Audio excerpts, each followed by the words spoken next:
Nang iwan ng asawa, nabaling ang atensyon ni Banjo kay Princess na hindi naman tanggap ng kanyang pamilya.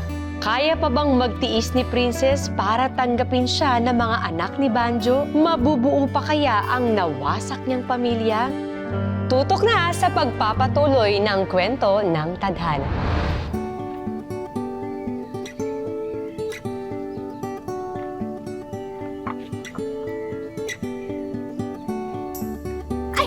Tito!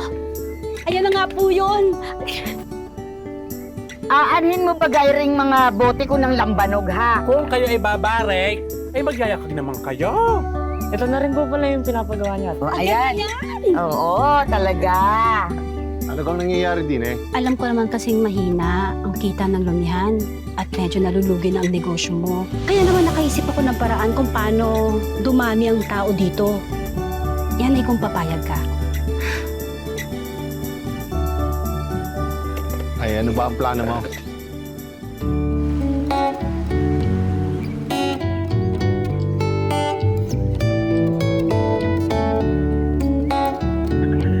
Kawalan naman.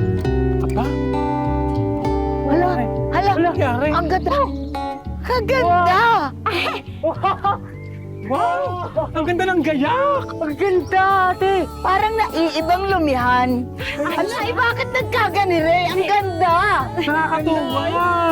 Yan na baga nga ang sinasabi sa mga iyan. Sinabi ng pagandahin ang lumihang are. Diyos ko pa, si Princess lang palang inaantay! Ay, maraming salamat. Nagustuhan niyo ba? Abay, oo naman! Ang ganda! Tia! Sandali lang. Josa, Trev, hindi pa yan ang final touch. Ito pa! Meron pa ako surpresa sa inyo! Oh! Ina! Pwede Iyak kumanta. na kayo! Oh! Iyak. Ay, sandali. At aasikasuhin natin. Pasok kayo, pasok.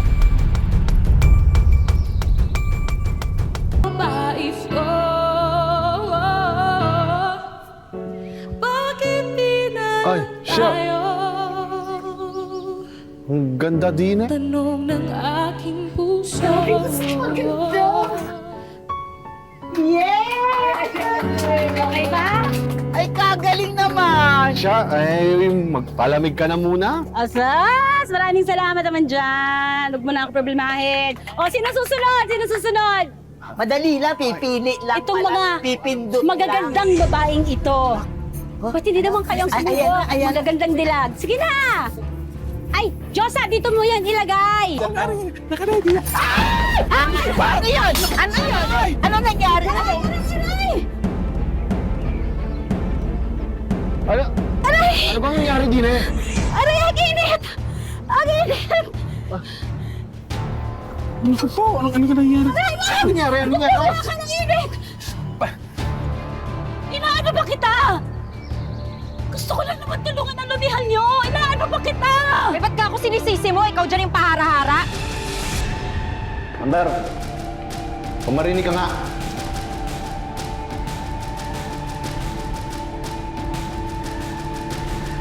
Eh, alam ko ang ginawa mo. Bakit ka nagkakaganyan?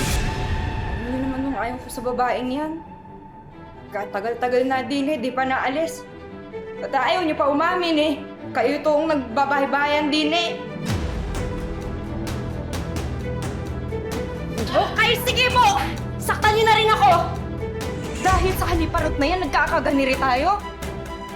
Nagkakagarin tayo. Dahil sa pag-uugali mo, hindi ko nalaan kung anong gagawin ko sa'yo. Pare-pareho naman tayo nagdurusa.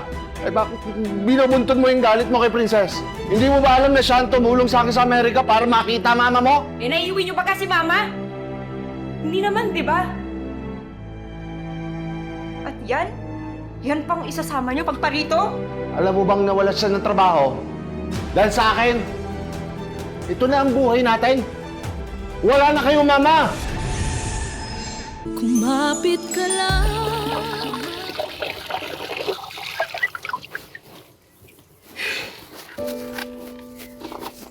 Sis ako po.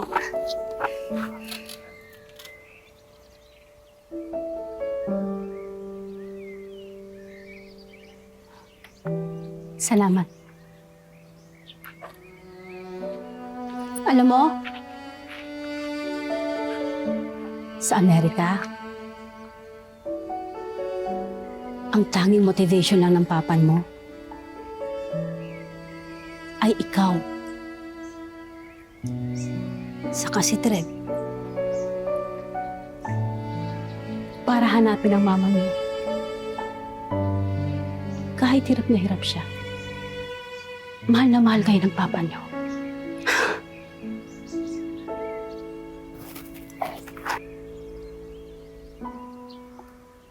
Sorry po, tita. Nainis ko lang po talagang mama. Tsaka hindi ko po talaga matanggap yung ginawa niya sa amin.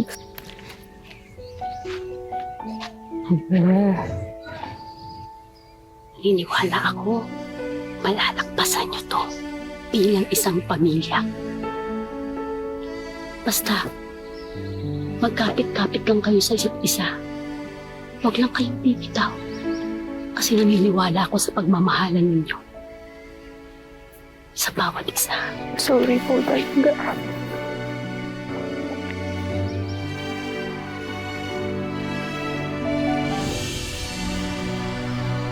Ay, Ate Princess, ingat po ah. Ako na po kaya. Ngayon mo kasi sinabing ikaw, nandito na ako sa taas. Sana ginawa mo kanina. Ingat po kayo ah, baka masira po yung aking papagayo ah. Ako talaga pinag-iingat po ito sa nagkuwala mo. O ito na. Ano ka nangyayari din eh? Ate Princess! Pwede bang paghihintay ang puso ko? Sige, mag-iingat, princess. Ay, sorry. Salamat. Ay, sorry. Wag namang magmadali, wag rin sanang mainip sa paghihintay sa tumatakbo ko. Kumapit ka lang.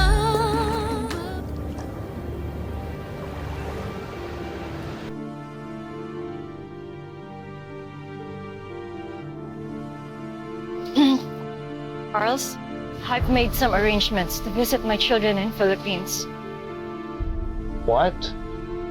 We've talked about this, Daisy. You'll forget about your family, and we will start a family of our own. But I thought I can leave my children. But I can't. I miss them so much. If you leave, you lose everything. If you don't let me see my children, I will leave you.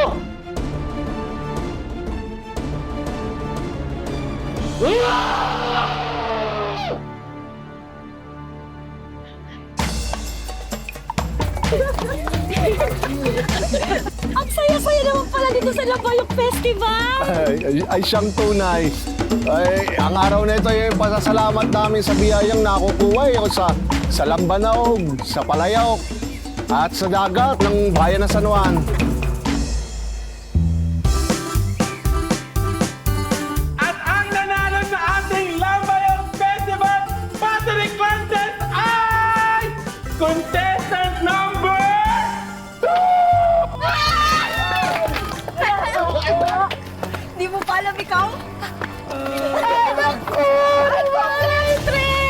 Congratulations! Galing na ka! Ang husay! Kaganda ni Ren. Sure naman kayo diyan. Oo. Picture. Picture. Kayo na. Ako, sige. Sumali ka na. Excuse me. Magpipicturean ba kayo na hindi ako kasali? Ka lang. Okay na sana. Pero biglang dumating si Daisy para bawiin kay Banjo ang mga anak na dati niyang inabandona. Nako, Banjo, tayong dalawa lang ang naghiwalay.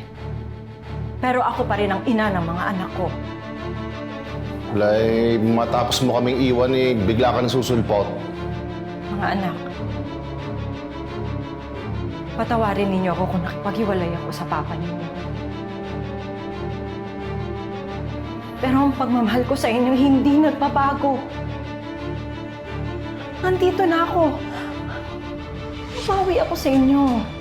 Siguro, bigyan mo lang yung konting panahon ng mga bata. Kasi, hindi sila sa nangyari. Hindi ka nahihiya na tumatabi ka sa mga anak ko? Hindi ka mukhang madrasta. Mukha kang katulong. Ay, Daisy, wala kang karapatang basusin si Princess ng ganyan. Pamamahay ko ito. Pwede ba? Huwag kayong mag-away sa harap ng inyong mga anak. Wala na akong magagawa. Okay? Sasama na kayo ng pangit na yan. Pero ako ang nanay ng mga anak natin. At karapatan ko ang makasama sila. Nandito ako at babawi ako. Hindi ako babalik ng Amerika hanggat hindi niyo ako napapatawa.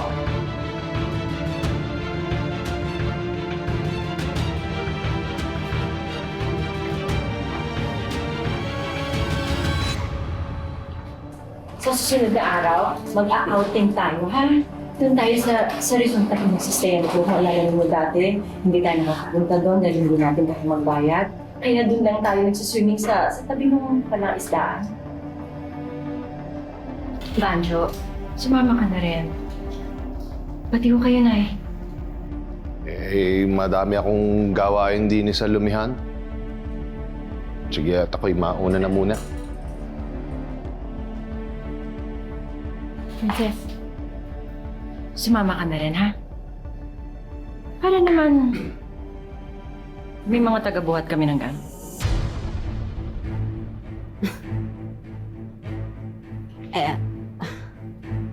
Daisy, maraming salamat sa imbitasyon mo, ha? Pero talagang sobrang daming ginagawa sa lumihan, eh. Pasensya na, ha? Ma, tutulungan na lang po namin sila, Papa, Tita Princess, Ma. O baka naman kasi ayaw mo lang iwan si Pancho.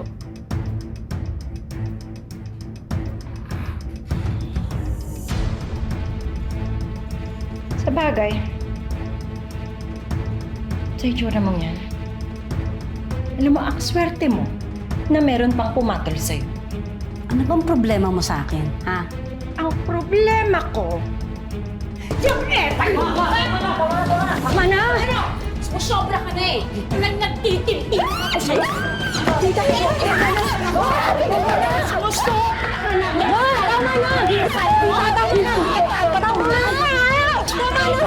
Tama naman! Mas sa tingin nyo, sa pinapakita ninyo, gagaan yung loob namin ni Trip sa'yo? Kalaki ng pinagbago ng ugali nyo. Yumaman nga kayo, sumama naman yung ugali nyo. Lijoke, Enesol! Ma'am, Lomi only! Ay, sir! magandang araw po. Lomi! Hindi po. Ako po si Dennis from Rural Bank. So, magbibigay lang po ako ng notice galing sa aming bangko. Hinahanap ko si Mr. Van Joseph. Ako po. Ay, Banjo na lang ho. Ano gang atin? Sir Banjo, magbibigay lang po ako ng notice from the bank.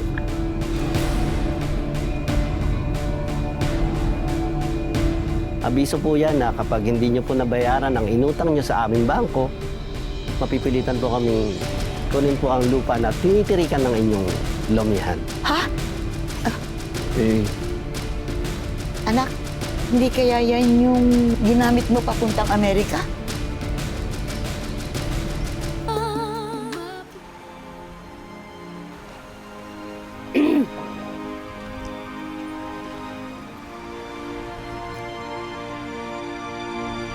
Ba't mo ako pinapunta dito? Alam ko na malaki ang utang ng lumihan sa bangko at hindi nyo na kayang bayaran. Himba. Gagawa namin ng paraan ni Jo. Oh, come on, princess. Look at you. Sa tingin mo ba talaga kaya mong gawa ng paraan?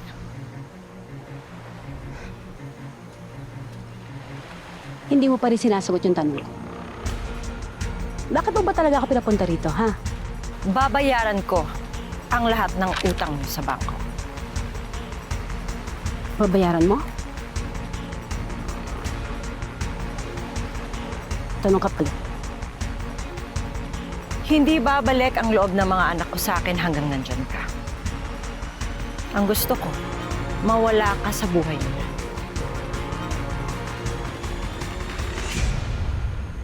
Naipagtanong ko na nga sa lahat ng mga kainuman ko talagang wala raw nakita.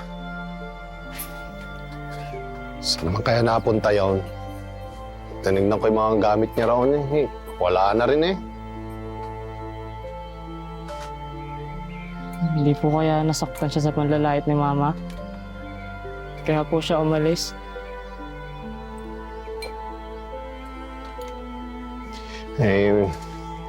Hindi. Ang araw po.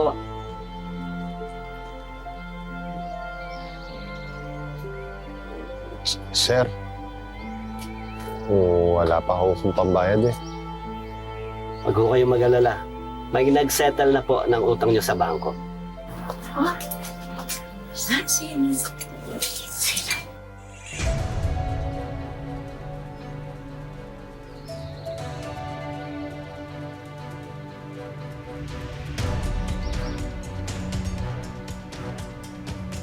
Hindi ko maatim na mawalan ng kabuhayan ng mga anak ko. Sana man lang kahit sa ganitong paraan, mapakita ko sa kanila na Amber, Treb, makabawi ako sa inyo.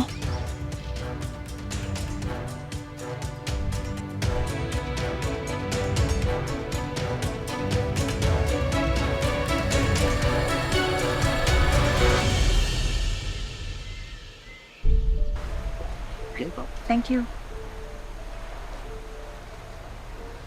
Treb, anak, halika na. Kumain na tayo. Naman, oh. Ano bang problema? Bakit ba ayaw niyong kumain? Miss ko lang ako kasi si Tia Princess. Nag-aalala na ako sa kanya.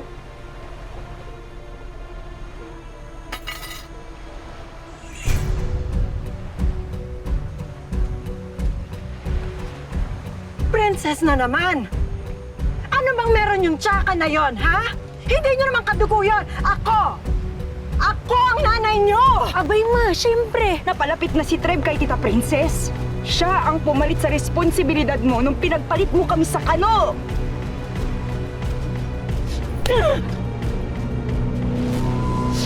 Ilang beses ko ba sasabihin sa inyo? Ginawa ko yung para sa ating lahat.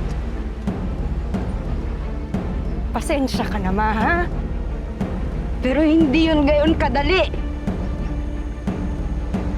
Pinagpalit mo kami sa pera noon at ngayon binibili mo kami ng pera, hindi lang tungkol sa pera.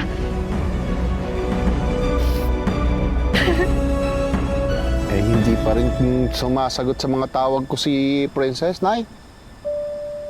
Sobrang apektado na yung mga bata lalong-lalo na si Treb. Ano naman kasing si Daisy?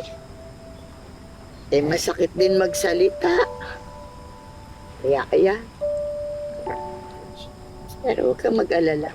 Makikita din natin yan, si Princess. Meron akong plano. Tandaan mo yung mga kaaway kong chismosang kapitbahay. Pupuntahan ko yan. Kakausapin ko. Laban man sa loob ko. Talaga namang galit na galit sa mga chismosang yan. Pero kakapalan ko na yung mukha ko. Gusto ko silang kausapin. Hingi lang ako ng dispensa. Pakikipagkasundo ako. Pakikipagpati ako. Basta lang matulungan nila tayo na makita si Princess. Hindi ka? Siya? Alam ko kung nasaan si Princess. Tutulungan ko kayo.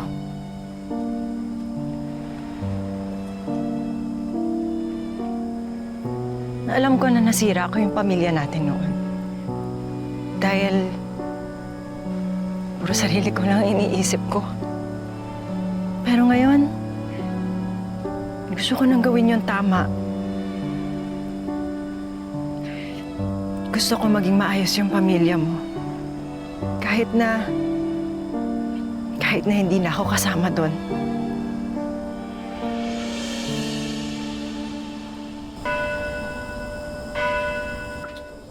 Princess, may naghahanap sa'yo sa labas.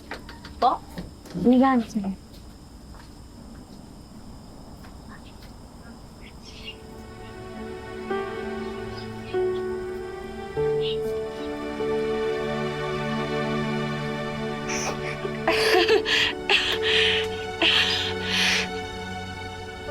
Anong ginagawa niyo rito? Princess. Sa pamilya, sa luwan, walang lomi. Walang luminimot.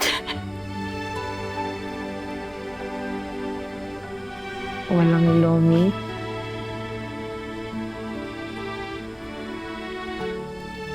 Walang lumilisan. Salamat.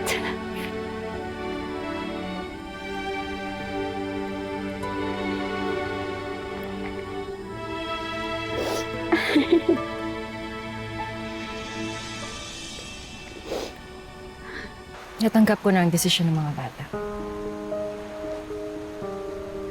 Madalaw-dalawin ko na lang sila. Ay, wala namang problema doon. Sana mapatawad ninyo.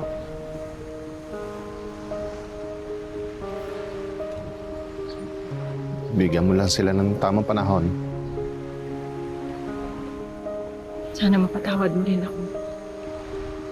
Daisy, hindi pa naman huli ang lahat. Marami pa tayong pagkakataon para ayusin ang lahat. Tsaka huwag mong kalimutan na ikaw pa rin ang nanay ng mga anak ko.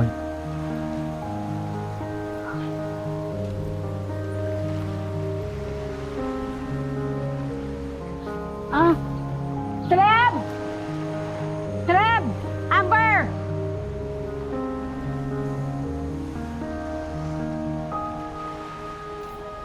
Aalis ng mama niyo. Ipapaalam. Sige na.